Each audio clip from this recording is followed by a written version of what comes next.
छत्रपति संभाजी महाराज ने औरंगजेब को काफी दुविधा में डाला, लेकिन इन दी एंड जो औरंगजेब है उसी की तो जीत हुई है। छत्रपति संभाजी महाराज का साम्राज्य तब तक रहेगा जब तक इस धरती पर आखिरी हिंदू बचा हुआ है। नैनम छिदंती शस्त्राणि नैनम दहति पावका न चैनम क्लेदयन्त्यापो न शोषयति मारुता। छत्रपति शिवाजी महाराज, छत्रपति संभाजी महाराज ये सब स्वराज के लिए लड़ रहे थे। और कुछ अकाउंट्स में ये भी कहा गया कि भले ही वहां के आदमी बदसूरत है लेकिन वहां के औरतें जो है वो सुंदर थी। उनके प्रति इज्जत जो है वो उस तरीके की नहीं है। फिर उनके लिए इतनी सारी सुविधाएं, तो उसके टैक्सेस कितने लगते होंगे?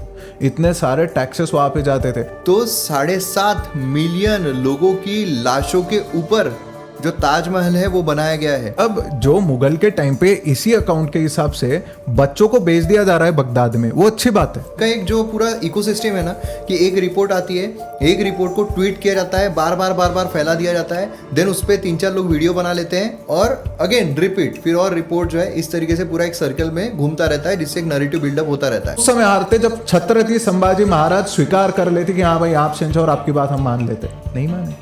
उस समय हार जाते जब महाराणा प्रताप बोलते कि हाँ भाई हम आपकी बात मान लेते, नहीं माने। उस समय हार जाते जब पृथ्वीराज चौहान खड़े होकर बोलते कि भाई हार गए, हम मान चाहते, नहीं माने।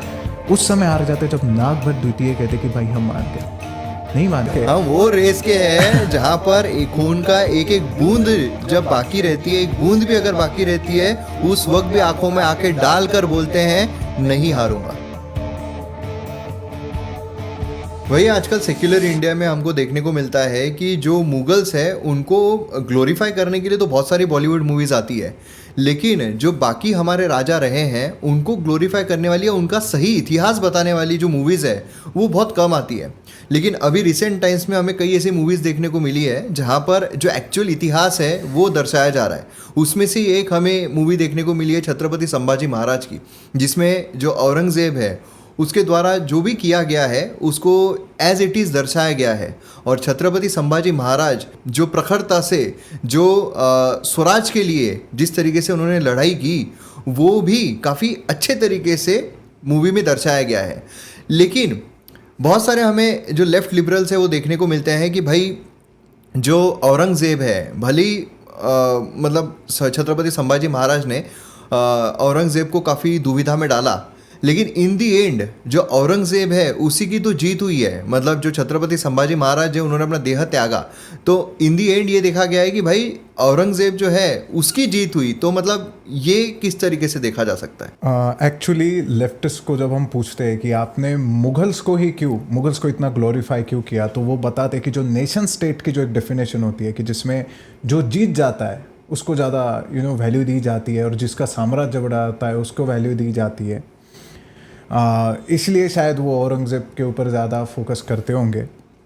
बट हम इतने में ही मैं एक रिपोर्ट पढ़ रहा था जिसमें पाकिस्तान के लोगों की एक जो मान्यता है उसके हिसाब से पाकिस्तान की एक जनरल वहाँ पे एक नैरेटिव बिल्ड किया जाता है कि ठीक है अकबर भी एक सम्राट था, लेकिन अकबर उतना अच्छा नहीं था क्योंकि वो टॉलरेंस और ये सारी उसका जो गोल था वो टेरिटरी बढ़ाना था, उसको अपना जो एम्पायर था उसको कंसोलिडेट करना था, इसलिए वो फाइनेंसेस पे भी ध्यान देता था, कई बार अपनी रिलीजियस वैल्यूज़ के साथ में भी कॉम्प्रोमाइज़ कर लेता था। लेकिन ये लोग औरंगजेब को ग्रेट मानते हैं, जो भी फैनेटिक्स है वो पाकिस्तान में जनरली, क्योंकि हम तो जानते हैं कि पाकिस्तान का फॉर्मेशन ही हिंदू वैल्यूज़ के अगेंस्ट हुआ था या फिर इंडियन वैल्यूज रिलीजन के बेसिस पे। यस, रिलीजन के बेसिस पे होता है। It is Islamic Republic of Pakistan. और हमारा जो इंडियन वैल्यूज़ उनको तो कभी पसंद आई नहीं थी। तो वो लोग कहते हैं कि Aurangzeb was a better ruler than Akbar. क्यों? बिकॉज उसके लिए फेथ जो है, मतलब जो मुस्लिम्स है उनका ये कहना है कि Aurangzeb was better than Akbar. हाँ, तो वो अकबर को स्टडी करना नहीं पसंद करके, बिकॉज औरंगजेब जो था उसके लिए फेथ सर्वोपरि था, सबसे ऊपर फेथ था, फेथ के ऊपर और कुछ नहीं था। मतलब इस बात को समझो कि वो ये बोलना चाहते कि औरंगजेब के लिए टेरिटरी या फिर पॉलिटिकल गेन्स ये सब इंपॉर्टेंट नहीं था, उसके लिए फेथ सबसे ज्यादा इंपॉर्टेंट था। और इसी फेथ की धज्जियां अगर किसी ने उड़ाई थी तो वो छत्रपति संभाजी महाराज ने उड़ाई है। छत्रपति संभाजी महाराज का साम्राज्य तब तक रहेगा जब तक इस धरती पर आखिरी हिंदू बचा हुआ है, क्योंकि उन्होंने हिंदू धर्म के लिए जो भी अपना बलिदान दिया था, त्याग किया था, उसके लिए किया था। इनको तो ये पता था कि अगर हम किसी के ऊपर अत्याचार करें, तलवार की धार पर भी हम किसी का धर्म चेंज करते, ये कब से करते आ रहे हैं। लेकिन ये पहली भूमि ऐसी थी कि तलवार के डर से तो बहुत सारे लोग ठीक है नहीं करेंगे हम। फिर ये लोग, इनका ऐसा कहना था कि औरंगजेब का या फिर इन आक्रांताओं का ऐसा विश्वास था कि ऐसा उनका हाल करो कि उनकी रूह कांप जाए। हमारे लोग कहते रूह तुम्हारी कांपती होगी, हमारी तो आत्मा है। नैनम छिदंती शस्त्रानि नैनम दहति पावका न चैनम क्लेदयंत्यापो न शोषयति मारुता। अरे आत्मा को ना तलवार मार सकती है, ना अग्नि जला सकती है, ना कुछ जो वायुएं सुखा सकती है, ना बारिश भिगा सकती है। उसको कोई कुछ नहीं कर सकता। आत्मा तो अजर अमर अविनाशी। और ये दिखाया हमारे यहाँ के योद्धाओं ने दिखाया, छत्रपति संभाजी महाराज ने दिखाया। श्रेयान स्वधर्म विगुणा स्वधर्मात्वनुष्ठितात स्वधर्मे निधनम श्रेया परधर्मो भयावहा। मतलब खुद के धर्म भले ही तुम उसको ढंग से फॉलो नहीं कर पा रहे हो, लेकिन उसके लिए धर्म मीन्स उसको इनकैपेसिंग, जब हम जो आपका अंदर से जो आपको लगता है कि ये करना चाहिए। अर्जुन के लिए उस समय युद्ध करना धर्म बताया गया था। क्यों उसको बताया गया था कि तुझ में इतने सारे रिसोर्सेस स्पेंड किए गए हस्तिनापुर में, जो हमने लोगों से टैक्सेस लेके हस्तिनापुर ने आपको ट्रेन किया, और इस ट्रेनिंग में जो आपके ऊपर रिसोर्सेस स्पेंड किए गए हैं, इसका अभी उन्हीं जो लोग हैं जिनसे हमने टैक्सेस, उनको जब रक्षा करने का समय आ रहा है तो तू भागने की बात कर रहा है। तो ये बात होती है कि तेरा उस समय धर्म क्या है। तब कहा यह भी जाता है कि छत्रपति संभाजी महाराज ने कहा था कि तेरी तो सल्तनत निकल जाएगी।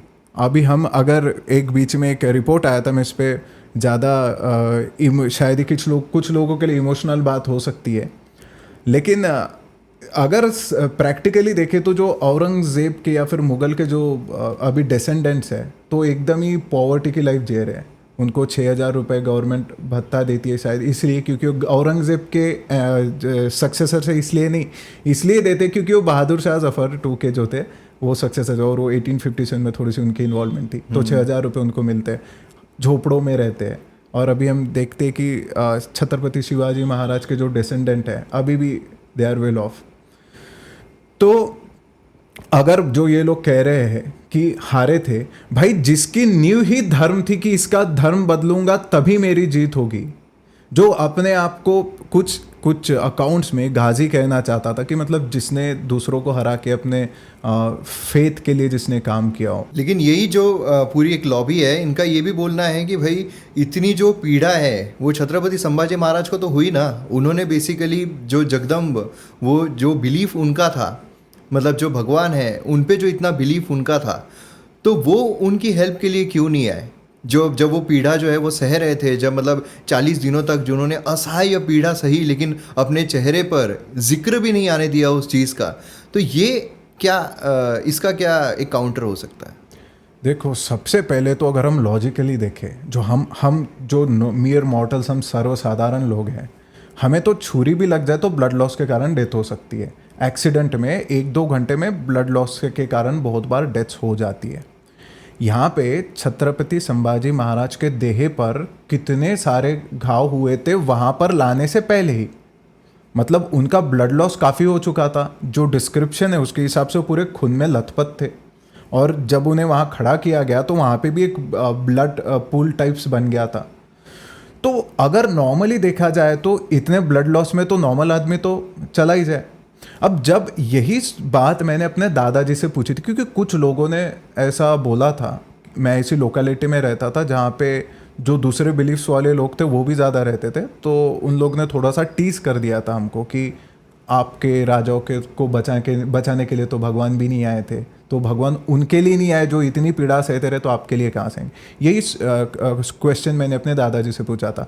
तो दादाजी कहते हैं कि हाँ, वो जगदम तो कह रहे थे, भगवान भक्त की रक्षा के लिए आते हैं, लेकिन जब स्वयं ही भगवान हो तो उनको दूसरे की रक्षा की जरूरत नहीं है।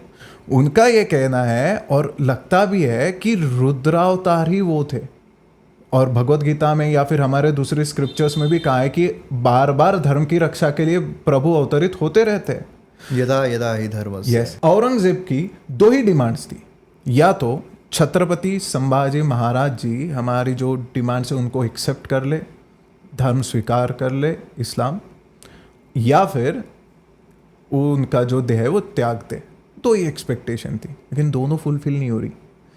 कोई नॉर्मल आदमी इतने पेन में तो दे छूट ही जाता है, और अकाउंट्स के हिसाब से हमारी जो महाराज थे उनकी मूर्छा भी नहीं हो रही थी, क्योंकि जो बॉडी चली जाती है शॉक से, जब बहुत एक्सक्रूशिएटिंग, जो नॉर्मल टॉर्चर्स में फेंट हो जाते हैं लोग, मतलब जो अकाउंट्स, यहाँ पे वो भी नहीं हो रहा था, पूरी तरीके से आंखों में आंखें डाल के खड़े थे।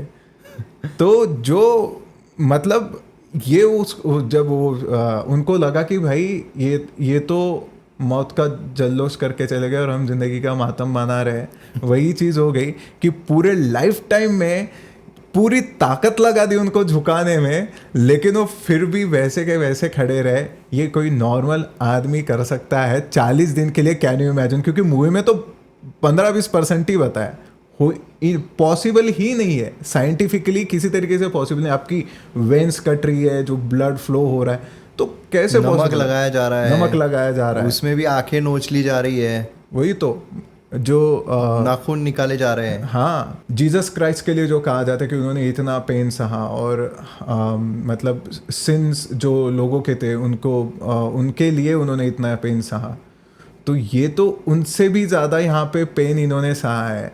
तो जब वो उनको भी भगवान होना पड़ा, तब यीशु जीसस क्राइस्ट ने वो सब सहा, तो भाई ये क्या है फिर? ये तो रुद्रावतार होंगे, इसमें तो कोई डाउट नहीं है। उनका अवतार ही उस चीज़ के लिए हुआ था, उनका अवतार, क्योंकि कोई ह्यूमन ये कर नहीं पाता था जो ये फिट छत्रपति संभाजी महाराज ने की। और जो हिंदुओं में तब जो एक तब उस समय थोड़ी सी डिसेंशन था, या फिर लोग आपस में एकजुट नहीं हो पा रहे थे स्वराज के लिए, या फिर हमको भी अभी जब हम उसको देखते, अभी जब मैंने सबसे पहले जब मुझे ये छत्रपति संभाजी महाराज की कहानी सुनाई गई थी सीरियल वाली, तो तब जब पहली बार चरित्र हुआ तो मैं ये सोचता था, मुझे रनिंग वगैरह सिखाते थे मेरे पापा दादाजी, तो उस समय पेन हो रहा है ये लगता था। लेकिन जब ये लगता था कि ये पेन नहीं है, तो ये पेन तो हमारे प्रॉब्लम्स तो कुछ ही नहीं है अगर हम उसको माने ना। अगर हम अपना एक बड़ा गोल रखें, स्वराज्य, या फिर और कोई गोल हो जो बड़ा हो, हमसे भी बड़ा, हमारी सारी थिंकिंग से बड़ा, तो हमें ये सारी चीज़ें लगती ही नहीं है कुछ। छत्रपति शिवाजी महाराज, छत्रपति संभाजी महाराज, ये सब स्वराज के लिए लड़ रहे थे, ये खुद को श्रेष्ठ बनाने के लिए नहीं लड़ रहे थे। इसीलिए हर कोई स्वराज के लिए शामिल हो रहा था, हर कोई ये कह रहा था कि स्वराज के लिए अगर मेरा खून भी जाता है तो मुझे मंजूर है। वो खून नहीं बहा सकते थे क्योंकि वो खुद को अमीर, खुद को श्रेष्ठ बनाना चाह रहे थे, लेकिन यहाँ पर खून भी अगर बहाया जा रहा है स्वराज के लिए तो वो भी मंजूर था, इसलिए हर कोई स्वराज के लिए लड़ रहा था। राइट। एक ब्रिटिश हिस्टोरियन है, ऐसा कहा जाता है, और ये बात फैक्ट है कि कई सारी स्पेशल फोर्सेस में छत्रपति शिवाजी महाराज की स्ट्रेटेजी जो है सिखाई जाती है दुनिया भर में।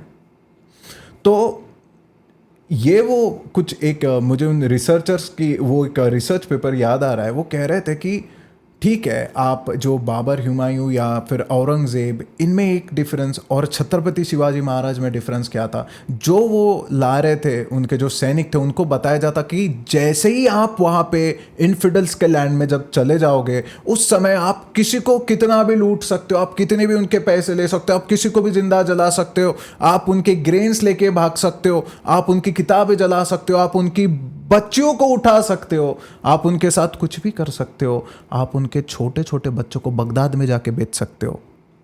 ये उनको अलाउ किया गया था।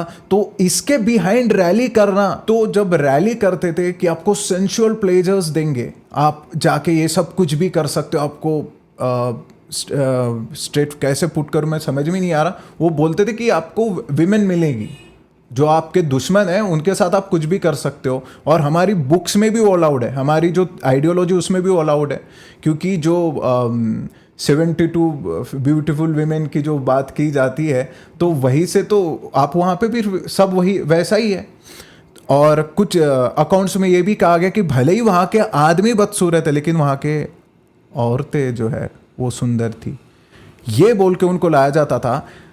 ये जो रिसर्चर ये कह रहे थे कि ठीक है, ऐसे माइंडसेट के लिए आप लेके आ रहे हो और लोग आ भी रहे हैं, क्योंकि सेंसुअल प्लेजर्स को कंट्रोल करना बहुत मुश्किल है।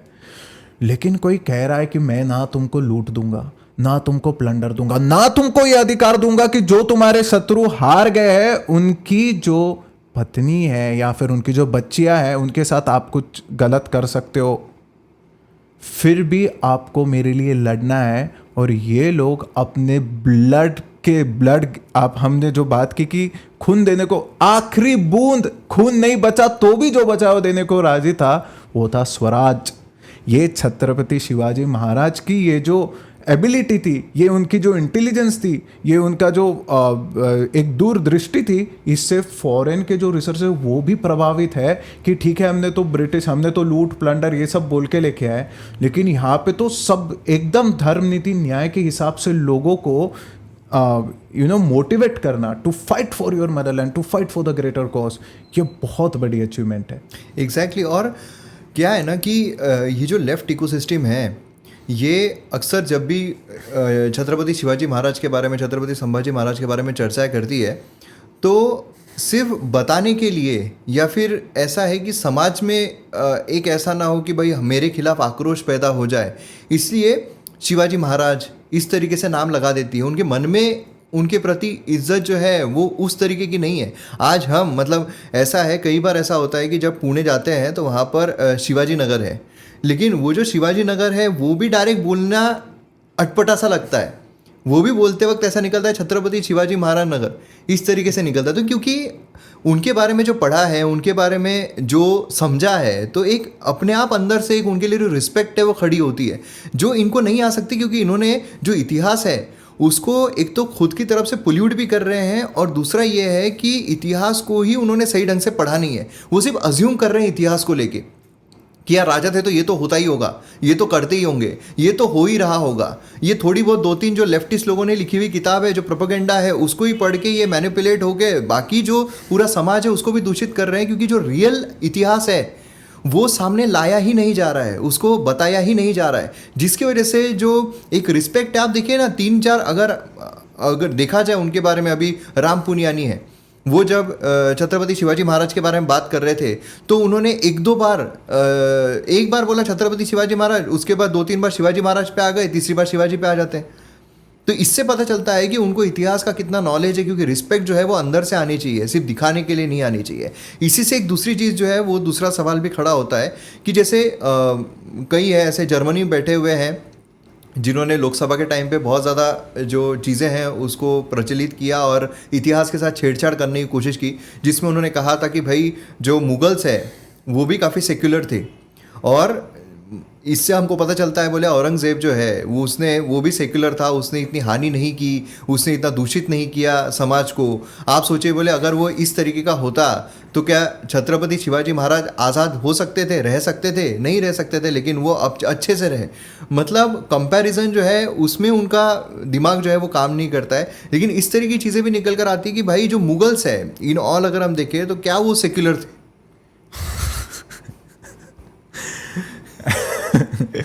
अब इतनी बड़ी हमने डिस्कस किया और इसके बाद भी अगर उनको कोई सेक्युलर मानता होगा, अभी जो छत्रपति संभाजी महाराज के साथ में ये सेक्युलर एम्पायर में होता है क्या? मतलब डिसेंटिंग व्यूज जहाँ पे आप सुन रहे हो, और ये छत्रपति थे, ये महाराज थे, और ये नॉर्मल लोगों की क्या बात सुनते होंगे? फिर जो हमारे जैसे जो दूसरे लोग होंगे उनकी क्या बात सुनते होंगे? अगर हम, ठीक है छोड़ो, हम हमेशा फैक्ट्स की बात करते हैं ना, हम डेटा की बात करेंगे। एक अकाउंट है मेडिसिन वर्ल्ड इकोनॉमी अ मिलेनियल्स पर्सपेक्टिव। इस अकाउंट में पूरी स्टडी की गई थी मुगल की और हमारी एंशंट हिस्ट्री उसके बारे में। तो यहाँ पे देखा गया कि मुगल के टाइम पे 70% जो नोबल्स थे वो या तो तुर्क थे, या तो पर्शियन थे, या तो अफगान थे, मतलब फॉरेनर्स थे। बचे 30%। अब बोलेंगे यार 30% इंडियंस थे। हाँ इंडियंस थे, लेकिन उसमें से भी 50% के अबाउ मुस्लिम्स थे, इंडियन मुस्लिम्स। अब बताओ ये कहाँ से सेक्युलर हो गया? अब वो तुर्क, ये पर्शियन, ये तो हिंदू होंगे नहीं, और या फिर क्रिश्चियन भी नहीं होंगे, या फिर बुद्धिस्ट भी नहीं होंगे। फिर आती है कि नहीं ये होगा यार औरंगज़ेब के टाइम पे वगैरह। अकबर के टाइम पे इन्हीं अकाउंट्स के हिसाब से बस 21 ही पोस्ट जो 500 के ऊपर मनसबदार थे वो हिंदूज के थे, उसमें से भी 17 अराउंड राजपूत के थे। जहाँ पर अकबर को बहुत ज़्यादा सेक्युलर बोला जाता है। बहुत ज़्यादा सेक्युलर बताया जाता है। फिर ये बात बताई जाती कि अकबर इसलिए सेक्युलर था कि उन्होंने बहुत सारी हिंदू वाइफ्स उनकी थी। हिंदू वाइफ्स तो थी, हिंदू बच्चे थे क्या? बच्चा कौन सा हिंदू हुआ बताओ आप? जो उनके सक्सेसर आए वो तो हिंदू वाइफ के ही थे, लेकिन क्या वो हिंदू थे? नहीं थे। मतलब एक इसी अकाउंट के हिसाब से ये बताया जाता कि वो सिर्फ दिखाने के लिए था। एक्चुअल में अकबर के बारे में ना बहुत सारे लोग उसका सेकेंड हाफ जो है, जो उसने खुद को बड़ा श्रेष्ठ बनाने के लिए जो उसने दिमाग लगाया, उसकी तरफ जाते हैं। जो उसका फर्स्ट पार्ट है जो क्रूर था वो, क्योंकि उसके दो इतिहास देखे जाते हैं और दूसरा इतिहास जो उसी को ग्लोरीफाई किया जाता है, जहाँ पे वो थोड़ा लिबरल हुआ क्योंकि खुद को उसको ग्रेट बनाना था, खुद को बड़ा बनाना था। उसके लिए जो थोड़ा उसने संधियाँ ये सब की बाकी हिंदू राजाओं के साथ, वो दिखाया जाता है। लेकिन पहला जो उसने फर्स्ट हाफ जो उसका जो बहुत क्रूर शासन रहा है उसका, जहाँ पे उसने मंदिरें तोड़े हैं, जहाँ पर लोगों को जला दिया है, जहाँ पर लोगों को मार दिया है, वो सारी चीज़ें जो है वो बताई नहीं जाती। राइट। जो राजस्थान में चित्तौड़गढ़ का जब सीज हुआ था, तो जीतने के बाद होली के दिन वो सीज हुआ था। उस दिन क्या ज़रूरत थी सेलिब्रेशन के लिए? बच्चियों को, औरतों को, बच्चों को, बूढ़ों को मार दिया, हजारों लोगों को मार दिया था सेलिब्रेशन में। ये कैसा सेलिब्रेशन है और ये कैसा सेक्युलर हो गया? फिर ऐसा तो नहीं भाई, नहीं चाहिए हमको ऐसा सेक्युलर एडमिनिस्ट्रेशन। क्योंकि टैक्सेस भी थे, हमको सिर्फ जजिया पढ़ाया जाता है। अब जो मुगल के जो दूसरे जनरल्स वगैरह थे वो भी तो टैक्सेस लेते थे। अब आप पूछोगे कि उनको टैक्सेस क्यों लगती है? इसी रिपोर्ट के हिसाब से कि इनका एक जो ट्रेडिशन था कि हैरम होता था इनका, सिर्फ जो शहनशाहों का हैरम नहीं होता था, जो नोबल से उनका भी हैरम, अपना पर्सनल हैरम होता था। और फिर उनके लिए इतनी सारी सुविधाएं, तो उसके टैक्सेस कितने लगते होंगे? इतने सारे टैक्सेस वहाँ पे जाते थे। ताजमहल की बात बताई जाती है कि ताजमहल बनाया था, इट्स सिंबल ऑफ लव, लेकिन ताजमहल में नॉन हिंदूज को अलाउड ही नहीं था। इवन मुस्लिम भी जो एकदम जनरल लोग थे उनको भी अलाउड नहीं था। इनफैक्ट ताजमहल जो है वो सिंबल ऑफ लव बताया जाता है और अक्रॉस रिलीजन बताया जाता है। मतलब जो हिंदू लोग हैं, मुझे तो ऐसा लगता है कि ज़्यादातर जो हिंदू लोग हैं वही वहाँ पर जाकर फोटो खींचते हैं सिंबल ऑफ लव करके। लेकिन एक्चुअल में अगर देखा जाए तो 7.5 मिलियन लोगों की लाशों के ऊपर जो ताजमहल है वो बनाया गया है।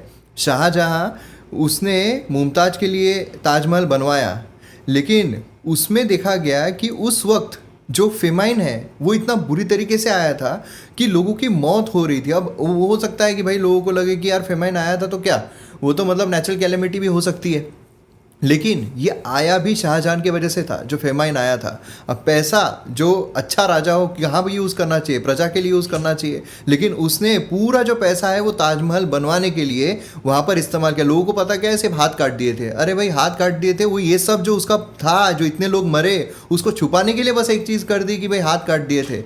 एक्चुअल में जो इतने लोग मरे, आज के टाइम पे कैलकुलेट करके देखो ना, 7.5 मिलियन मतलब कितने लोग होते हैं। उतने लोग अगर शाहजहां की वजह से मर रहे हैं और सिर्फ अपनी ख्वाहिश पूरी करने के लिए, जो मुमताज़ है उसका ये करने के लिए, और उसका मतलब क्या हुआ, क्या कौन सा प्यार हुआ, क्या एक के पीछे वो पूरा का पूरा ज़िंदगी भर रहा था क्या?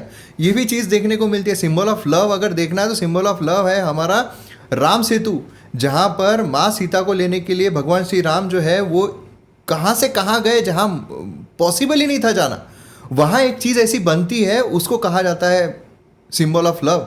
लेकिन पूरा का पूरा पोर्ट्रेट जो है वो इस तरीके से किया जाता है, सिंबल ऑफ लव है, सिंबल ऑफ लव है। नो डाउट कि वो स्ट्रक्चर बहुत अच्छा है, स्ट्रक्चर बहुत मेस्मराइजिंग है, उसमें कोई डाउट नहीं है, लेकिन उसके पीछे जो एक नैरेटिव सेट किया जा रहा है वो गलत है। राइट। अभी जो उसमें एक्सपर्टीज लगी थी इंडियन आर्टिस्ट से, थे स्किल्स लगी थी इंडियन आर्टिस्ट की थी। मुमताज़ महल के लिए बताया जाता कि उनके लिए बनाया। मुमताज़ महल ने खुद पोर्टुगीज क्रिश्चियंस के ऊपर अटैक किया था, उनके बच्चों को और सबको मार दिया था। इस मुमताज़ महल के लिए जो बना हुआ महल है उसको सिंबल ऑफ लॉ बताया जाता है, और इस शाहजहां को, इन मुगल रूलर्स को सेक्युलर बताया जाता है। हमारा ध्यान सिर्फ जजिया पे होता है, लेकिन एक अकाउंट, इसी अकाउंट के हिसाब से एक कई सारे टैक्सेस होते थे जिसमें जो डिफ्रेंशिएट होता था, जिसमें डिस्क्रिमिनेशन होता था। 1679 के अराउंड एक ऑर्डर पास हुआ था औरंगज़ेब के टाइम पे कि 5% टैक्सेस हिंदूज को देना है कस्टम इंपोर्ट पे। मतलब जो हम रॉ मटेरियल्स यूज़ करके हम आगे उसको मैन्युफैक्चर करके या फिर प्रोसेस करके जो बाहर भेजते थे उसके ऊपर। 2.5% देना था मुस्लिम्स को। फिर कुछ ही महीनों में इसको रिवर्स कर दिया गया और हिंदुओं को देना था, हिंदू मर्चेंट्स को 10%, मुस्लिम्स को 0। और इनको जो ज़कात वगैरह जो आर्म्स मिलते थे वो तो मुस्लिम्स को ही मिलते थे। मतलब आप सोचो कि एक वीक माइंडेड हिंदू है फॉर एग्जांपल कोई, और वो सोच रहा है कि यार प्रॉफिट मेरे लिए सबसे ज़्यादा इम्पॉर्टेंट है। वो देख रहा है कि उसको ऊपर से पहले ही जजिया देना पड़ रहा है प्रोटेक्शन के लिए, ऊपर से बिजनेस में लॉस हो रहा है। और ये तो सिर्फ टैक्सेस की बात हो रही है, जब कंसाइनमेंट्स भेजी जाती होंगी तब भी डिस्क्रिमिनेशन होता होगा। जो अकबर या फिर औरंगजेब के जो बाकी जो सोल्जर्स थे वो भी डिस्क्रिमिनेट करते होंगे। आज ही हम देखते कि कितना डिस्क्रिमिनेशन हो जाता है, तो कितनी हेट्रेड कई बार देखने को मिलती है। जैसे हमको कश्मीरी पंडित्स के केस में हमको हेट्रेड देखने को मिली थी, तो ये क्या तब नहीं रही होगी? ये हेट्रेड जो थी, ऊपर से और एक चीज़ बताई गई थी कि हिंदूज को एक्सेप्ट राजपूत ना आप पालकी यूज़ कर सकते हो, ना आप हाथी यूज़ कर सकते हो, आप ना घोड़ा यूज़ कर सकते हो। ये भी एक पारित किया गया था। तो मतलब कितना आप मतलब पैदल जाओ अगर आप किसी काम से जा रहे हो और आपका जो है जो मुस्लिम आपका कंपटीटर है, जो आपका दोस्त भी हो सकता है, आपका बहुत करीबी, वो तो 2 दिन में पहुंच जाएगा। आपको वही चीज़ उसी जगह जाने के लिए आपको 10 दिन लग जाएंगे। तो आपका बिजनेस में, आपके प्रोफेशन में कितना नुकसान होगा। तो ये सिर्फ टॉर्चर एक ही नहीं था कि आपको बस फिजिकल टॉर्चर या फिर तलवार, बस यही पर ध्यान दिया जाता है, फाइनेंशियली भी वीकेंड किया गया था। और यही रीज़न था, इसी अकाउंट्स के हिसाब से जो फर्स्ट सेंचुरी एडी में हमारा 32 से 36% जीडीपी जो था, जो शशि थरूर जी कहते कि 22%, वो मुगल जाते जाते 16% हो गया था, आधा हो गया था। मतलब पहले के हिसाब से आधा हो गया था। और जिसमें हमारा जो ग्रोथ जो हमारी बताई जाती है कि हम जिसमें सबसे अच्छा कर रहे थे, जैसे स्पाइसेस, इंडिगो, टेक्सटाइल्स, ये तो यही की स्किल्स थी ना, वहाँ से तो कोई स्किल्स लेके नहीं आया था। और पहला कॉटन जो है सिंडन जिसको बोला था, इंडस वैली के अराउंड ही मिला था। मतलब कॉटन और टेक्सटाइल्स की जो सोच थी, उसके लिए जो एक इनोवेशन था, उसके लिए क्यूरियोसिटी पहले से हमारे पास में थी। तो ये इसी भूमि के लोगों ने उसको डेवलप किया था। आपको फैसिलिटेट करना ही था, क्योंकि वैसे भी वो कर रहे थे। अब देखिए, और भी बहुत सारे दिल्ली सुल्तान थे, उसमें से एक हमें जो फिरोज शाह तुगलक है वो देखने को मिलता है। उसके ऊपर जो किताब लिखी गई है, कंटेम्प्रेरी सोर्स, क्योंकि ये लोग कौन सा लेते हैं, ये लोग लेते हैं भाई फर्स्ट हैंड वाला लेते नहीं है। ये लोग जो via via via via via via manipulate होकर लिखा गया है, उसमें से एक लाइन जो है वो निकाल के लेते हैं, देखो भाई ये सेक्युलर थे। लेकिन जो फर्स्ट हैंड किताब है, कंटेम्प्रेरी सोर्स है, उससे पता चलता है कि उसने काफ़ी प्राउडली ये बताया हुआ है कि जो मंदिर बनाए गए थे उसको मैंने तोड़ा है, जो टैक्स है, जजिया टैक्स है, वो काफ़ी स्ट्रिक्टली इम्प्लीमेंट किया है, जो लोग मंदिर की तरफ पूजा करने के लिए जा रहे हैं उन लोगों को मारा गया है, जो लोगों ने जजिया टैक्स नहीं दिया है उनको मैंने माफ़ किया। लेकिन कौन से आधार पर? कि आप कन्वर्ट हो जाओ, तब आपको माफ़ किया जाएगा जजिया टैक्स के लिए। जैसा आपने कहा कि भाई पूरी तरीके से आर्थिक रूप से शोषण किया जाता है, मानसिक रूप से शोषण किया जाता है, तो जो मानसिक रूप से कमज़ोर लोग होते हैं उनके पास एक ही चारा बचता है कि भाई कन्वर्ट कर लेते हैं। तो बहुत सारे लोग जो ये कहते हैं कि जो दिल्ली में जितने भी राजा लोग रहे हैं, इस्लामिक रूलर रहे हैं, वो कभी उन्होंने फोर्स कन्वर्जन नहीं किया। लेकिन यहाँ पर एक फोर्स कन्वर्जन देखने को मिल रही है। फोर्स कन्वर्जन नहीं है तो क्या है? सेम वही चीज़, उससे भी क्रूरता हमें जो मुग़ल राजा है, जो औरंगज़ेब है, देखने को मिलती है। कि बहुत सारे लोग जो है वो, जैसा आपने कहा कि भाई डिफेंड करते हैं, लेकिन जो क्रूरता औरंगज़ेब के द्वारा दर्शाई गई है, मतलब जजिया टैक्स तो वो देखने को मिला है। और सबसे मेन चीज़ जो है ना वो ये है कि बहुत सारे टेम्पल जो है वो बनाए गए औरंगज़ेब के द्वारा कहा जाता है। लेकिन जब पूछा जाता है कि भाई सोर्स क्या है, सोर्स पता नहीं है कि कौन सा सोर्स है जहाँ बनाए गए, इतने सारे टेम्पल्स बनाए गए। उसके बाद जिस तरीके से क्रूरता से जो चीज़ें हमें देखने को मिली है वो तो मूवीज़ में भी दर्शाई गई है। तो मतलब सेक्युलरिज्म को इस्लामिक रूल के साथ जोड़ना जो भारत में था, ये मुझे लगता है कि ये एक मैनिपुलेशन है। और बहुत सारे जो सेक्युलर हिंदू हैं उनका ये कहना है कि भाई अगर बोल भी रहे हैं तो क्या हुआ, ये कम से कम नफ़रत तो नहीं फैला रहे। लेकिन उन्होंने ये नहीं भूलना चाहिए कि नफ़रत, हिंदू राष्ट्र कभी नफ़रत नहीं फैला सकता है। हिंदू राष्ट्र कभी, आप अगर हिंदुइज्म को फॉलो कर रहे हो, सनातन को फॉलो कर रहे हो, आप कभी नफरत नहीं फैला सकते हो। उसका सीधा उदाहरण हमें मूवी में ही देखने को मिलता है। आप छोड़ो सोर्सेस की बात, मूवी में जो आखिरी डायलॉग था, जब औरंगज़ेब बोलता है कि मेरे तरफ आ जाओ, इस्लाम कबूल कर लो, जिंदगी जो है वो बहुत बेहतरीन हो जाएगी। लास्ट में छत्रपति संभाजी महाराज बोलते हैं कि तुम मेरे तरफ आ जाओ, जिंदगी बहुत बेहतरीन हो जाएगी और कन्वर्ट भी नहीं होना पड़ेगा। ये है सेक्युलर हिंदू, इसे कहते हैं हम सेक्युलर हिंदू। असली सेक्युलर हिंदू जो है वो इसे कहा जाता है कि भाई अपना धर्म जो है उसकी रक्षा करना, आखिरी बूंद तक रक्षा करना, लेकिन किसी और धर्म को नीचा नहीं दिखाना। हालांकि सामने जो धर्म है वो पूरी तरीके से मारने के क्षण पे खड़ा हुआ है, उसके बाद भी ये कहना, ये बहुत बड़ी, अपने आप में एक बहुत बड़ी बात होती है। इससे पता चलता है कि स्वराज का मतलब क्या था, इससे पता चलता है हिंदू का, सनातन धर्म का मतलब क्या है। और ये कहते हैं कि नफरत फैला रहे हो ये इससे समझ में आता है कि उन लोगों ने ना धर्म को समझा है, ना ही सेक्युलरिज्म को समझा और ना ही भारत को समझा है। राइट आपने कहा कि हिंदूज जो लार्जली सेक्युलर ही रहते हैं। जो सेक्युलर हिंदूज बोलते हैं बहुत सारे लोग, एक टर्मिनोलॉजी हिंदू बाय डिफॉल्ट ही मतलब सेक्युलर, बिकॉज हिंदूज जो है, अगर हम हिस्ट्री की बात करें तो हिस्ट्री की बात में अगर हम देखते कि विजयनगर रूलर्स ने क्या किया, डैम्स बनाए और उन्होंने कैनल्स बनाए। जो टेम्पल था वो एक टेम्पल कॉम्प्लेक्स बनाया, वहाँ पे कितनी सारी बसलिंग इकोनॉमिक एक्टिविटीज़ होती थी। जो फॉरेन ट्रैवलर्स आए तो उन्होंने देखा था कि वहाँ पे कुछ मुस्लिम्स भी अपनी दुकान लगा के बेच रहे थे, कुछ क्रिश्चियंस भी उन टेम्पल्स के पास में अपनी जो है वो सारी कर रहे थे, बुद्धिस्ट वगैरह सब सारे रिलीजन्स वहाँ पे एक साथ, भले ही वो मंदिर में विश्वास ना करे लेकिन इकोनॉमिक एक्टिविटी में सब पार्टिसिपेट कर रहे थे। तो आपने जब शाहजहां की बात बताई, उन्होंने पैसा खुद की पर्सनल चीज़ के लिए स्पेंड किया और यहाँ पे पब्लिक वर्क्स के लिए, जैसे फॉर एग्जांपल सुदर्शन लेक जो चंद्रगुप्त मौर्य के टाइम पे बना था, उसके बाद में उसको रिपेयर किया गया चालुक्यस के टाइम पे, तो और कई बार उसको और रिपेयर किया गया। हर्षवर्धन जो किंग थे हमारे, उनके टाइम पे लोगों के कल्याण के लिए सभाएं भरती थी, ज्ञान बढ़ाने के लिए सभाएं भरती थी। सब में जो पैसा, जो ह्यूएन सांग थे उन्होंने कहा था कि पूरी तिजोरी खाली कर दी है सम्राट ने लोगों के लिए, सबको दान दिया, ये किया। मतलब जो टैक्सेस आते थे उस पर अपना अधिकार नहीं रहता था। तो बाय डिफॉल्ट ही ये सबके काम में आ रहा है। डैम बन रहा है, पानी सबको मिल रहा है, कैनल बन रहा है, पानी सबको मिल रहा है, मंदिर बन रहा है, वहाँ पे इकोनॉमिक एक्टिविटी फ्लरिश हो रही है, सबको मिल रहा है। अगर उसमें जैसे एक विजिटर थे जो फॉरेनर थे, वो आए थे, उन्होंने देखा था कि एक अथीस्ट था, उनका एक दोस्त उनको, या वो तो बड़ा भगवान में मानता नहीं था, विश्वास नहीं करता था। और पहले मतलब जब जो शाम को आए तो तब उनकी वो बात हुई थी, लेकिन जब दूसरे दिन उन्होंने देखा कि ये मंदिर में बैठे, अरे आप तो इतने टॉप मंदिर में कैसे हो? तो बोला मैं मैथमेटिशियन हूँ, मुझे मैथमेटिक्स के लिए मैं यहाँ पे आता हूँ। तो मतलब सारी ये जो स्ट्रीम्स थी ये वहीं से होता था साइंस। इसीलिए फिर हमें जो लेबल लगाया जाता कि आपका साइंस स्टैग्नेंट था, क्योंकि भाई जो मंदिर थे वो तो तोड़े जा रहे थे। हमारी स्कूल्स, हमारे रिसर्च लेबोरेटरी उसके ही अराउंड होती थी।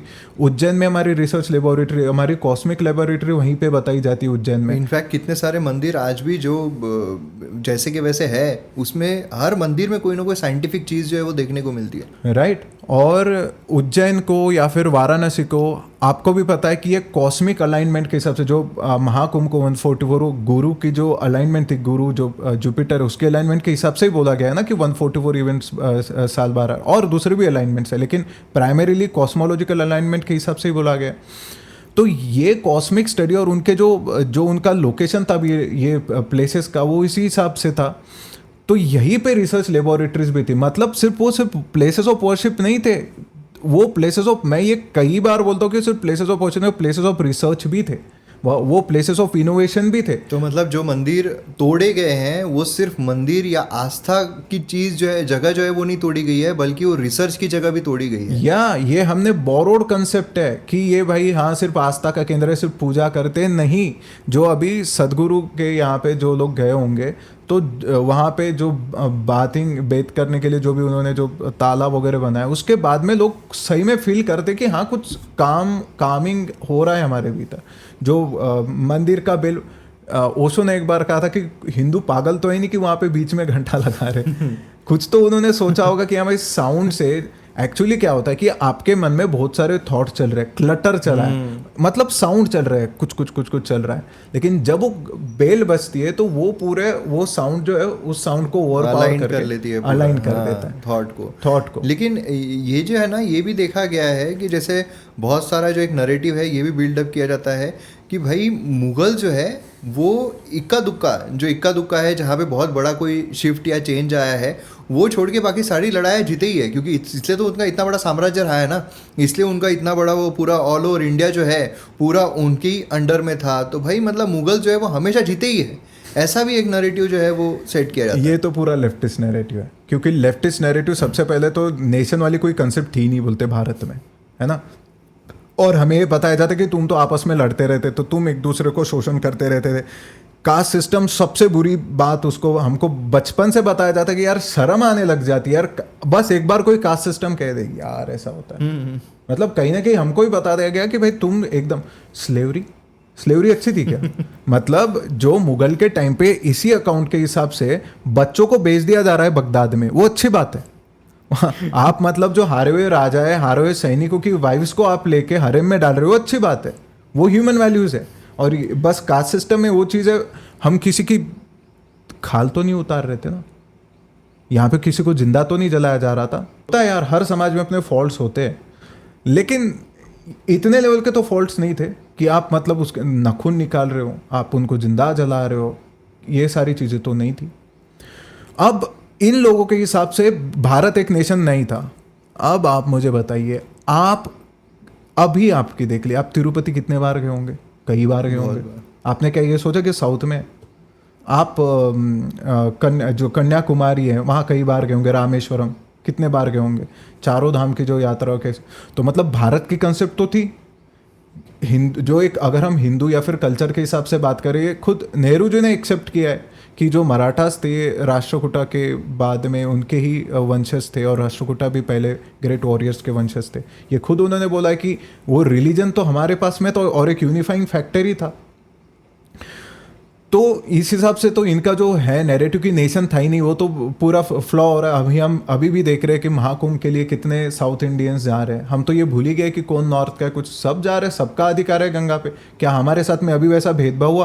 कुछ तो होता था अभी, अगर तब हुआ होगा तो अब कुछ तो होता था। नहीं तू महाराष्ट्रियन है तू मता, या फिर हमारे यहाँ पे पंढरपुर में कुछ आते हैं तो हम ऐसा बोलते हैं कि नहीं यार तू यूपी वाला तू मता। नहीं, लोगों ने बहुत सारे पॉलिटिशियंस ने इसका इशू करने का कोशिश की, लेकिन फेल कर दिया लोगों ने।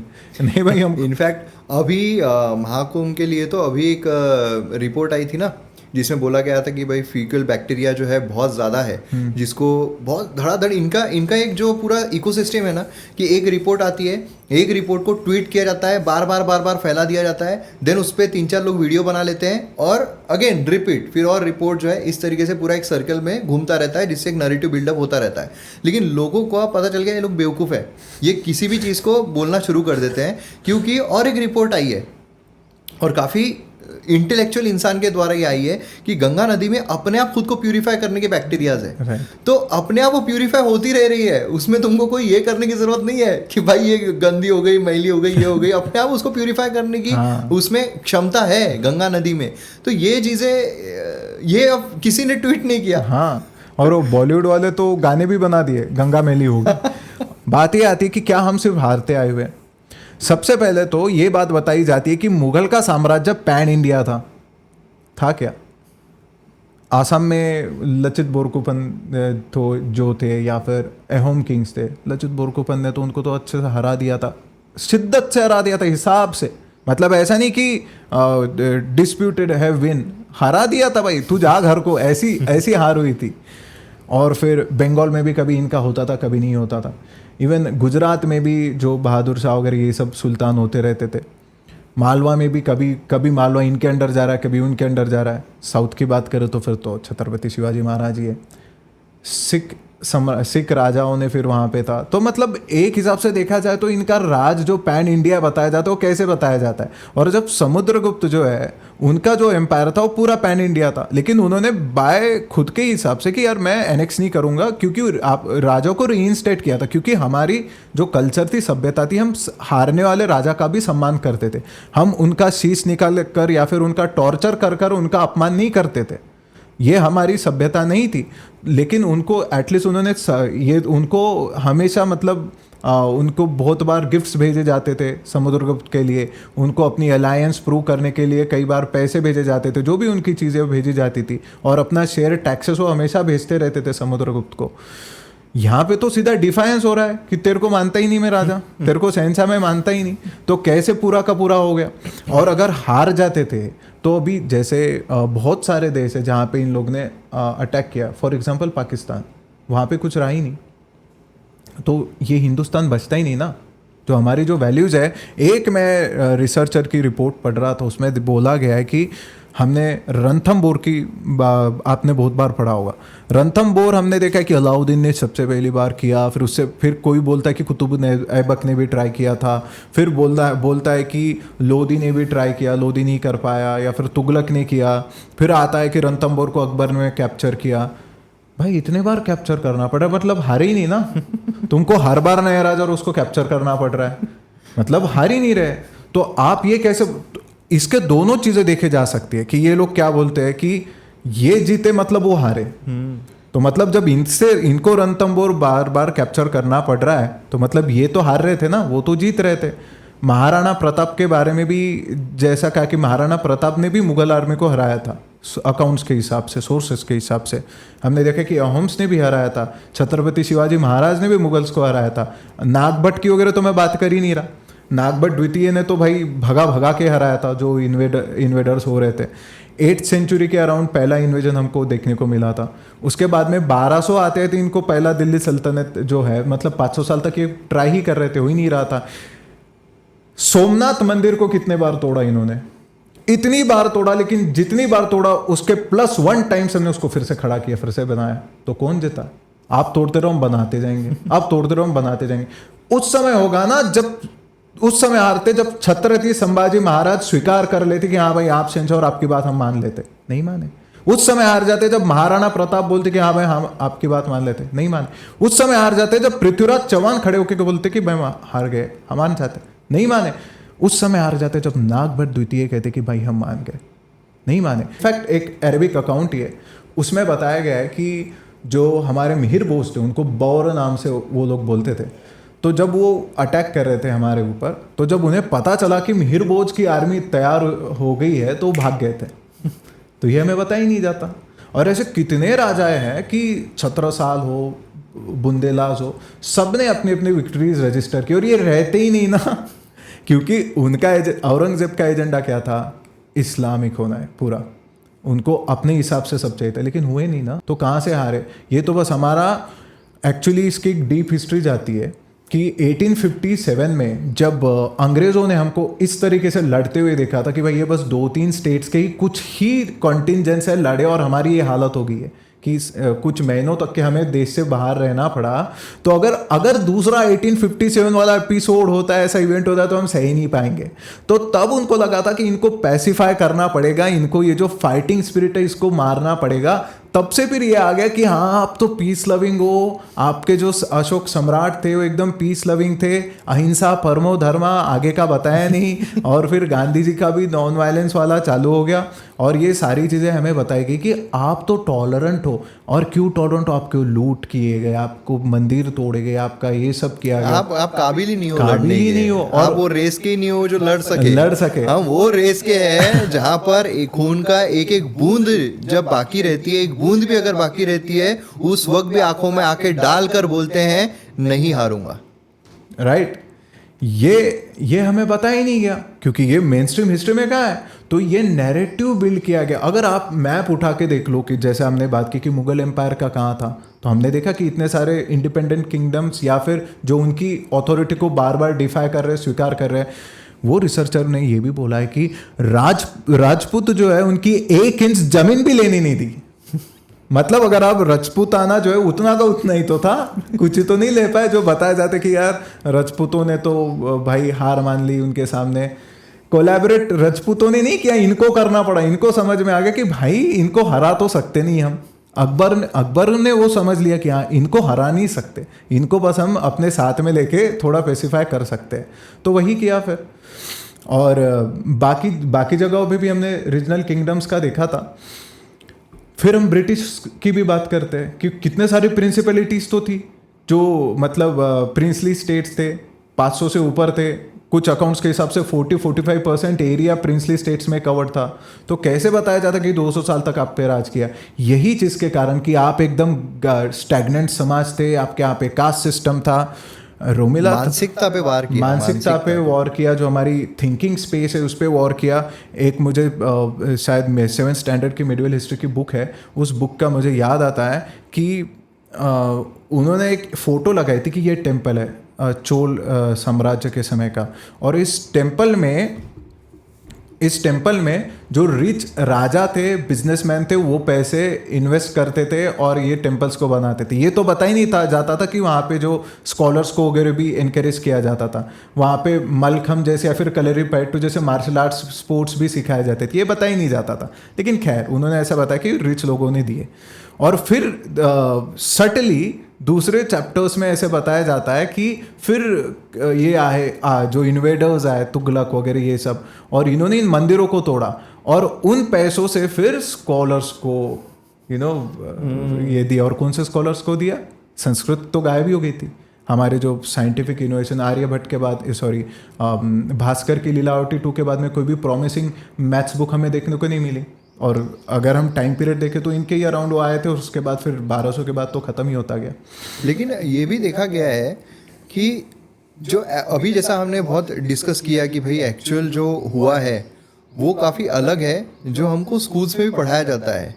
मतलब एक मुझे एनसीईआरटी की वो चीज़ याद आ रही है जो मैंने जिक्र भी किया था कि भाई एनसीईआरटी में लिखा गया था कि औरंगजेब ने बहुत सारे मंदिर बनाए, काफ़ी मंदिर बनाए, और जब पूछा गया था, एक आरटीआई के तहत पूछा गया था कि आपका सोर्स क्या है जो आपने ये लिखा हुआ है, तो एनसीईआरटी की तरफ से जवाब आता है हमारे पास कोई सोर्स नहीं है। मतलब विदाउट सोर्स ये बताया जा रहा है कि भाई वो मतलब एक आप समझो नैरेटिव क्या बिल्डअप किया जा रहा है।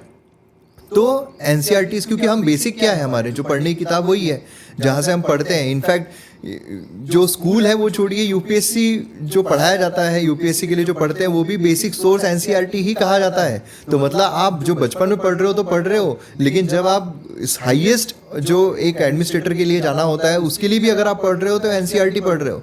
लेकिन वहाँ पर इस तरह की चीज़ें जो है वो बताई जा रही है, इस तरीके से चीज़ें पोर्ट्रे की जा रही है। सबसे पहले तो हमने जो पहले का पॉइंट था उसी से एक रीज़न तो वही है कि ब्रिटिशर्स नहीं चाहते थे कि फिर से एक 1857 हो जाए और उनको छोड़ के भागना पड़े। तो वो हमें पीस लविंग के नाम पे हमारा फाइटिंग स्पिरिट मारना चाहते थे। इसीलिए फिर जो भगत सिंह जैसे महान रिवॉल्यूशनरीज थे उनको एक्सट्रीमिस्ट कहा गया। और एग्जैक्टली ये बहुत चुभता है जब मैं पढ़ाता हूँ, मॉडर्न हिस्ट्री जब पढ़ाना पड़ता है उसमें किताब जो है, जो हिस्ट्री की किताब है उसमें लिखा जाता है एक्सट्रीमिस्ट। क्यों? कई जगह तो और भी हार्श वर्ड जो है, मतलब टेररिज्म जैसा हार्श वर्ड जो है वो भी कई जगहों पे इस्तेमाल किया गया। वही तो Mahatma Gandhi ji, with all due respect, उनके बारे में भी जब कहा जाता है कि जब लोग सरदार वल्लभ भाई पटेल को देखना चाहते थे एज ए पीएम कैंडिडेट, तो इन्होंने एकदम ये कहा था कि मैं अनशन करूंगा अगर नेहरू नहीं बनते तो ये पैशन उनका भगत सिंह जी के समय क्यों नहीं देखने को मिला? जो नेगोशिएशन हो रहा था कि नहीं आप उनको फांसी मत दो, क्योंकि कुछ लोगों के हिसाब से ये कहा जाता है कि ये सेल्फिश इनके जो मोटिव्स थे, क्योंकि भगत सिंह की पॉपुलैरिटी बहुत बढ़ रही थी और इनकी पॉपुलैरिटी उतनी बढ़ नहीं रही थी। उसके बाद में मैं एक पाकिस्तानी सोर्स, एक पाकिस्तानी कोई प्रोफेसर है, उनके इसमें मैंने पढ़ा था कि हमने हमारे हीरोज़ को गलत चुन लिया है, कि हमने घोरी को हीरो चुना है, ये चुना है। लेकिन हमें फ्रीडम दिलाने वाले जो थे भगत सिंह वगैरह, वहाँ पे भी, क्योंकि वो भी पंजाब का बहुत सा पार्ट वहाँ पे आता है, तो वो लोग कहते हैं कि सरदार उधम सिंह के बारे में मुझे वहाँ से पता चला कि सरदार उधम सिंह ने, कहा जाता है जब साइन किया था तो उन्होंने लिखा था राम मोहम्मद सिंह आज़ाद। मतलब जो जनरल डायर से मरे थे, राम के भी मरे थे, मोहम्मद जालियनवाला बाग जो हुआ था, हाँ जलियनवाला बाग जो हुआ था उसका ही बदला जब उधम सिंह जी ने लिया था तो राम मोहम्मद सिंह आज़ाद लिया था। अब ये बात मैंने जब पढ़ी थी तो मुझे गूज़बम्स आ गए थे। मतलब राम जो हिंदू, मोहम्मद मुस्लिम, सिख और आज़ादी पाने के लिए जो वहाँ पर लोग, राइट, तो सबका नाम उन्होंने लिया। तो ये क्यों नहीं पढ़ाया जाता? ये कितनी मतलब इंस्पायरिंग बात है, ये बातें हमें बताई नहीं गई। और हमें श्यामा प्रसाद मुखर्जी के बारे में बताया नहीं गया। ठीक है, उनका इंडिपेंडेंस में आपके हिसाब से रोल कम रहा होगा, लेकिन उनका जो बंगाल, जो वेस्ट बंगाल में जो हमारे लोगों के लिए जो बेनिफिट्स है उसमें तो उनका बहुत रोल रहा है। हरि सिंह के बारे में भी, हरि सिंह ने 3 बार लेटर ऑफ एक्सेशन जो है वो साइन किए थे नेहरू के साथ में, लेकिन तीनों बार उन्होंने एक्सेप्ट नहीं किया। मतलब वो आना चाहते थे इंडिया में, और चौथी बार जब उन्होंने उनके ऊपर पाकिस्तानी टेररिस्ट ने अटैक किया तब उन्होंने फिर लेटर माउंटबेटन ने एक्सेप्ट किया था। और मतलब ये जो पाकिस्तान ने आज़ादी मिलने के बाद जब पाकिस्तान ने अटैक किया था कश्मीर लेने के लिए, तो उससे पहले ही राजा हरि सिंह जो जम्मू एंड कश्मीर में थे उन्होंने शामिल होने की बात की थी 3 बार, तीनों बार it was thrown into dustbin by ये मिस्टर तो नेहरू। मुझे नहीं लगता कहीं पर भी बताया गया है। बता ही नहीं जाता ना, क्योंकि हिस्ट्री किन के लिए, बस one man against the whole empire ऐसा बना दिया हमारी हिस्ट्री को, है कि नहीं। महात्मा गांधी ही थे और वही थे। और कुछ लोग तो ये भी बोलते कि ये हमें जो पैसिफिस्ट बनाना चाहते कि आपके फाइटिंग स्पिरिट। एक अकाउंट के हिसाब से जब अभी मेरे एक पहचान के थे, वो बैंक में काम करते थे, और उनके यहाँ पे एक लेटर आया था कि सुभाष चंद्र बोस जी के समय पे हमने 21,000 उनकी बैंक को दिए थे, जो इंडिपेंडेंट बैंक थी शायद, तो उस बैंक को हमने दिए, तो क्या हमें उसकी वो मिल सकती है हाँ रिसिप्ट। तो सोचिए, और उनसे जब हमने बात की थी कि आपने तो वो बोल रहे थे हाँ, जो हमारे दादाजी थे वो तरस गए थे कि कोई खून मांगे हमें, हम लड़ने को तैयार है, कोई खून मांगो। जब मतलब उन्होंने कहा था तू मुझे खून दो मैं तुम्हें आज़ादी दूंगा, राइट। तो हम तो तरस रहे थे भाई, हम तो लड़ने को तैयार है, हम इन आक्रांताओं को ऐसे भगा देंगे, एक बार हाथ में तलवार तो दो, हम भगा देंगे। और लेकिन वो प्रोवाइड ही नहीं किया गया, और बोला गया कि वायलेंस सबसे गलत है। ये भी बात आती है कि फिर महात्मा गांधी ने भी वायलेंस ही किया ना, जब आपके कारण भगत सिंह जी ने किसके लिए, जिनके पीठ पर कांग्रेस बनी थी, Lala Lajpat Rai one of the founding pillars थे, जिनके कारण कांग्रेस जन सामान्य में जाने लगी, और उनके ही जो ऐसा उनका जो डेथ हुई थी उसके लिए तो बदला लिया था उन्होंने, खुद के लिए तो कुछ नहीं किया। और उसके बाद भी जब सुभाष चंद्र बोस को जबरदस्ती बाहर जाना पड़ा, तो क्या वो वायलेंस नहीं था? आपके कांग्रेस के ही लोग जो नेहरू जो के नहीं देखना चाहते थे, वहाँ पे भी आप आमरण जो उपोषण की उसकी धमकी दे, तो क्या ये वायलेंस नहीं था? तो कहीं ना कहीं अपने ही जो आइडियाज़ थे उनको, विथ ऑल ड्यू रिस्पेक्ट्स, उनके जो एजुकेशन के प्रति वगैरह पॉलिसीज है वो मुझे बहुत पसंद है, लेकिन कहीं कहीं लगता है, तो आप ये तो बात है कि कोई भी परफेक्ट नहीं होता, और उस पर आप एक ही व्यक्ति को इतना परफेक्ट दिखा रहे हो। और आपको भी पता है, मुझे भी पता है कि रियल जो इंडिपेंडेंस आई थी वो सुभाष चंद्र बोस जी के कारण आई थी, जो इंडियन नेशनल आर्मी के साथ, क्योंकि उनका जो फाउंडेशन ही था ब्रिटिश का, वो चले गया था। तो सबसे पहला रीज़न यही आता है कि पूरा उसके बाद में जो ब्रिटिश साहब, वाइट साहब और ब्राउन साहब भी उसके बाद में है, ये एक फाइटिंग स्पिरिट नहीं देखना चाहते थे, और इन्होंने कैटेगोरिकली कहा था कि सिर्फ सिख्स और जो नेपाल के जो गोरखा है, बस यही मार्शल है, बाकी कोई है ही नहीं, जैसे कि बाकी लोग लड़े ही ना हो। तो ये इन्होंने जानबूझ के डिवाइड एंड रूल की पॉलिसी में वो किया था। तो खैर that was the primary reason.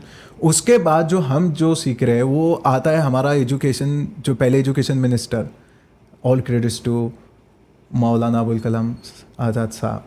अब उनके बारे में ये कि जो अगर आप उनकी बायोग्राफी देखें तो उनके जो पिताश्री थे वो मक्का में मैक्सिमम टाइम उन्होंने 1857 में मक्का में गए थे और 1890s तक के वहीं पे रहे।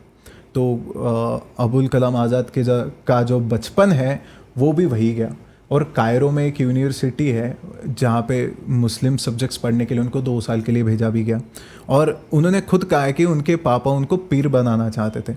उनको होम स्कूल किया गया, उनको अरबिक पर्शियन सिखाया गया, उनको कुरान और हदीस ये सिखाया गया, और जो बाकी सब्जेक्ट्स भी उनको घर पे सिखाए जाते थे। लेकिन उनके पिताश्री का जो एम्फेसिस था वो इसी चीज़ पे था कि आप इस्लामिक स्टडीज़ को समझो, उसको पढ़ो और उसको प्रोपोगेट करो। और उनकी पूरी लीनिएज ही ट्रेस की जा सकती है कि जो मतलब मुस्लिम रिलीजियस स्कॉलर्स बिलोंग करते हैं। अब एलिगेशंस ये भी लगाए जाते हैं कि उन्होंने वही जो अपना बायस था उसको यूज़ किया मुग़ल हिस्ट्री के अत्याचार और एट्रोसिटीज़ को वाइट वॉश करने के लिए। उन्होंने अपने ही लाइक माइंडेड लोगों को फिर वो आपके जैसे MC चागला जैसे लोग हो जो हमको लेफ्टिस्ट लोग देखने को मिलते हैं, वो लोगों को फिर उन्होंने साथ में लेके आए और फिर हिस्ट्री लिखना स्टार्ट किया वाइट वॉश करने का। एक तो कुछ तो एक आता है कि जिनका लार्जली एक थिंकिंग गई है कि इस्लामिक स्टडीज़ में गई है, वो हमारे पहले एजुकेशन मिनिस्टर बन जाते हैं। तो नो डाउट्स कि मुगल्स को ग्लोरीफाई किया गया। फिर उसके बाद में लेफ्टिस्ट आते हैं, जैसे के मोहम्मद की एक बुक थी, के मोहम्मद की जो वो बुक में उन्होंने कहा है कि जो इरफान हबीब थे उस समय के एक जाने माने हिस्टोरियन थे, उनके बारे में कहा जाता है कि जब कॉलेज टाइम में उनका सबसे पहले उनका सामना हुआ था, शायद टीचर थे उनके, तो जब ये स्टूडेंट बॉडीज़ में थे और ये थोड़ी ऑल्टरनेटिव थिंकिंग के हिसाब से चल रहे थे, जब आए थे तब इनका भी कम्युनिस्ट माइंडसेट ही था, सोशलिस्ट के हिसाब से वही आइडियोलॉजी से ही आए थे। लेकिन फिर वहाँ पे जाने के बाद इनको कुछ समझ में आके कि मोहम्मद साहब को समझ में आ गया कि यहाँ तो कुछ अलग ही चल रहा है, और उन्होंने फिर डिफ़र करना स्टार्ट किया। तो उनको जस्ट बिकॉज वो डिफ़र कर रहे हैं उनसे, इरफान हबीब ICHR के भी हेड वगैरह रहे, मतलब he was very influential man. तो के मोहम्मद साहब को रिसर्च नहीं दिया गया स्ट्रीम, जबकि वो क्वालिफाई कर सकते थे, सारी क्वालिफिकेशंस उनके पास थी, उनको आर्कियोलॉजी डिपार्टमेंट दिया गया। और फिर आर्कियोलॉजी डिपार्टमेंट देने के बाद भी उन्होंने बहुत वहाँ पे अच्छा काम किया, फिर भी उनको डायरेक्टर बनाते समय भी उनको बहुत प्रॉब्लम्स वहाँ पे फेस करने को मिली थी। फिर एक नारायणन साहब भी थे, वो जब वो पहले हबीब साहब के फ़ैन थे, और जब के मोहम्मद और हबीब साहब में कुछ ऐसा टसल चलते रहता था तो हमेशा हबीब साहब की साइड लेते थे। लेकिन जब 1991 में राम जन्मभूमि इशू हुआ, तब जो सेकुलर कवर जो हबीब साहब ने ओढ़ रखा था वो ब्लोन अवे हो गया, और समझ में आ गया कि इन अंदर से ये सेकुलर थे ही नहीं, बस ये ऊपर से बन रहे थे। और इस प्रोटेस्ट में नारायणन साहब ने अपनी पोस्ट से रिज़ाइन भी किया था, तो एक काफ़ी सीरियस इशू भी उस समय हुआ था। तो पॉइंट आप समझ रहे हो कि अगर आप हमारे जैसे नहीं सोच सकते ना, तो आप रहो ही मत यहाँ पे, कैपेबल ही नहीं हो। तो एकेडमिक्स में इन लोगों ने बहुत पहले कैप्चर कर लिया था, क्योंकि नेहरू जी के बारे में भी जब मैं घर पे भी बात करता हूँ तो उनके बारे में कहा जाता है कि उनकी कुछ अच्छी बातें भी उनके बताई जाती कि उन्होंने कुछ लिखावट में एटलीस्ट जो उन्होंने लिखा हुआ है तो उसमें, लेकिन ऐसा लगता है कि इन्हें पता सब था लेकिन फिर भी वो गलती कर रहे थे। जैसे सुचेता कृपलानी जी ने जब कहा था कि हिंदूज अगर 20 हिंदू मर रहे तो एक मुस्लिम मरता है, ऐसा उन्होंने कुछ कहा था। तो नेहरू साहब ने बोला था कि ऐसा कुछ नहीं है, मुस्लिम को नहीं मारना चाहिए हिंदुओं ने। और जो पेजेंट्स थे, हिंदू पेजेंट्स थे शायद, उनको 400 लोगों को मार दिया था, तो ही फेल्ट रिलीव्ड, आर्मी ने भागलपुर के यहाँ पे, ऐसा नेहरू जी ने कहा था। और कई बार उन्होंने भले ही नसाड़िया सुक्तम का भी जिक्र किया हो, लेकिन सुपरस्टिशियस भी कहा है हिंदुओं को, कई बार रिग्रेसिव भी कहा है। तो ये एक नैरेटिव था, और उसके बाद में लेफ्ट डोमिनेटेड लॉबी आ गई, फिर बॉलीवुड भी आया। बॉलीवुड में मुगल आज़म जैसी मूवीज़ आई, बॉलीवुड में अमिताभ बच्चन साहब मंदिर के बाहर खड़े रहते हैं, लेकिन 786 का बिल्ला उन्हें वो तो लगाते ही है। उसके बाद कई सारी जो हिस्टोरिक मूवीज़ है, जोधा अकबर, जहाँ पे अकबर जो है वो एकदम ही दिखाया, छवि बैठ जाती है ना। आज मतलब आप सोचिए कि जो सैम मानेकशॉ जी है, उनको अगर आप याद करोगे तो अपने आप विकी कौशल जो है वही आपकी नज़रों के सामने आएंगे। उसी तरीके से आप अगर महेंद्र सिंह धोनी, जबकि महेंद्र सिंह धोनी है अभी भी, लेकिन फिर भी कई बार ऐसा होता है सुशांत सिंह राजपूत जो है वो चेहरा आ जाता है, क्योंकि जब ये प्ले करते हैं तो उसी तरीके की छवि हमारे दिमाग में बैठती है, इतना वो स्टिमुलेट करता है हमारे दिमाग को। क्योंकि देखिए हमको ये मानना बहुत ज़रूरी है आज के समय पर कि अगर वेल रिसर्च लोग हैं जिनको नॉलेज है, तो कई लोग ऐसे भी हैं जिनको ये भी नहीं पता नरेंद्र मोदी भी कौन है। ऐसे भी हमारे देश में लोग हैं जो इतना भी इग्नोरेंट देखने को मिलता है। तो वैसे समय पर अगर वो मूवीज़ वगैरह देख रहे हैं तो फिर क्या ही इतिहास उनको पता हो या उसके बारे में सोचे और समझे, क्या हम एक्सपेक्ट कर सकते हैं। राइट, एकदम सही कहा आपने। जैसे हुमायूं बाबर पे भी मूवी बना रखी है, और वो एक सीन मुझे याद आता है जिसमें राखी अमिताभ बच्चन, मुगलों का जवाब नहीं, मुगलों का म्यूज़िक देख लो, खाना देख लो, ये देख लो। और अमिताभ बच्चन कहते कि सारे हिल स्टेशंस ब्रिटिशर्स ने किए। मतलब बोल तो ऐसे प्राउडली रहे जैसे खुद ही ब्रिटिशर्स हो, जैसे हमको हिल स्टेशन पता ही नहीं भाई चौड़ागढ़ कहाँ है, जो पचमढ़ी में हम जाते हैं, अभी भी जाते हैं। इनके हिल स्टेशन पे तो कोई जाता ही नहीं जाते, लेकिन चौड़ागढ़ तो अभी भी जाते, तब भी जाते थे। कब से जा रहे हैं लोग? हजारों सालों से जा रहे हैं। जो दत्त शिखर है वहाँ पे, वो कौन है? अरावली हिल्स में माउंट आबू, ये क्या है? मतलब ये हिल स्टेशन नहीं थी क्या? उस समय हिल स्टेशन को या किसी भी चीज़ को स्पिरिचुअलिटी से, ये जो नैरेटिव है, ये जो बिल्ड किया गया, ये ज़बरदस्ती बिठाया गया कि भाई आप एकदम, आपकी फाइटिंग स्पिरिट ही खत्म हो जाए। आपको बस हमेशा ये लगता रहे कि हम सब्जुगेटेड ही रहे, हम कुछ नहीं कर पाए। इसलिए फिर मुझे वो कई बार लगता है कि जब कंगना रनौत ने वो कहा था कि 2014 में हम सही में आज़ाद हुए, तो मुझे तब उस समय लगा था कि अरे थोड़ा ज़्यादा बोल दिया। लेकिन जैसे पढ़ते गए, डीपली समझते गए, तब लगता है कि यार may be she was right. At least Bollywood तो 2014 के बाद आजाद हुआ था, क्योंकि उसके बाद ही उनको जो डिफरेंट पर्सपेक्टिव की मूवीज है, क्योंकि मुझे नहीं लगता 2014 के पहले ऐसी जो अभी छत्रपति संभाजी महाराज के ऊपर पिक्चर बनी है तो इतने प्रखरता से रियलिटी जो है, क्योंकि यहाँ पे भी हालांकि इस मूवी में भी थोड़े ग्लिम्स हमें देखने को मिलते हैं जहाँ पर सेक्युलरिज्म जो है वो लाने की कोशिश की गई है, लेकिन स्टिल दबते जैसा वो एक देखा गया है कि भाई पूरा जो है तहस नहस कर दिया था छत्रपति संभाजी महाराज ने, लेकिन एक जो मस्जिद है वो वैसी की वैसी रह गई थी। लेकिन खैर वो एक जो है एक फिल्म जो बना रहे हैं उनका भी एक पर्सपेक्टिव होता है, लेकिन इस हद तक भी जाना ये पहले अवेलेबल नहीं था। एटलीस्ट अनसंग वॉरियर तो नहीं रहे अभी। हाँ, अभी तानाजी हो गए। हाँ, अभी छत्रपति संभाजी महाराज जैसे उन्होंने धर्म के लिए किया था, कोई साम्राज्य के लिए नहीं, धर्मवीर उनको कहा जाता है। तो हर एक हिंदू को पता तो होना चाहिए एटलीस्ट। अब एटलीस्ट सब जानेंगे, जैसे श्री गुरु तेज बहादुर जो है, और सिख गुरुओं ने भी कितना अत्याचार सहा है। ये मुगल्स ने एक जगह पे जब एक जेल थी, मुझे उसका नाम नहीं याद आ रहा, ठीक है, मुगल्स की एक जेल थी, उसमें सिख विमेन थी, उनके बच्चों को, ये नॉर्मल विमेन थी, ये कोई रॉयल फैमिली से बिलोंग करने वाली नहीं थी, इन विमेन के बच्चों के शीश के गार्लैंड्स उनके गलों में डालते थे, आप कन्वर्ट हो जाओ इसके लिए। मतलब जनरल लोगों को ये लेवल का टॉर्चर सहन करना पड़ता था, फिर भी वो हटते नहीं थे। अगर वो अपने उस धर्म से हट जाते तो आज सिख्स होते ही नहीं।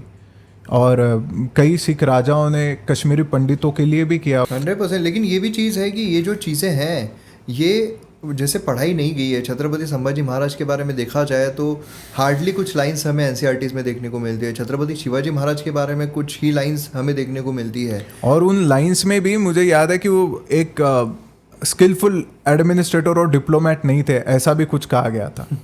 तो ये मतलब हर्ट होता था, तब हमें हर्ट होता यार हमने तो ऐसा सुना है, फिर ऐसा लगता था कि यार हमारे लोगों को कुछ पता ही नहीं। लेकिन वो है ना, फिर 3 इडियट्स वाला डायलॉग आता है ना कि अगर पास होना है तो यही लिखना पड़ेगा। राइट। ये जो चीज़ है ये निकल कर आती है, तो इसलिए बहुत ज़रूरी है आज के समय पर जो एनसीईआरटीज़ है कंटेम्प्रेरी सोर्स के साथ। मुझे ऐसा लगता है एनसीईआरटीज़ में जब वो कोई चीज़ लिख रहे हैं तो उसके साथ सोर्स भी उन्होंने लिखना बहुत ज़रूरी है आज, क्योंकि सोर्स ये इतना इंपॉर्टेंट हो गया है, क्योंकि हर कोई अपनी मनमानी के तहत लिख रहा है। और फर्स्ट हैंड सोर्स रहना चाहिए, कंटेम्प्रेरी सोर्स।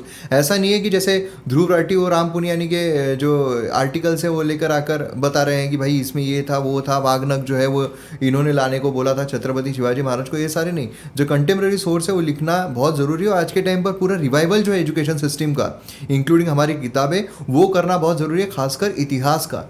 क्योंकि इतिहास ये इतनी इम्पॉर्टेंट चीज़ है, क्योंकि यही वो चीज़ है जो हम कौन थे और हम कौन हैं।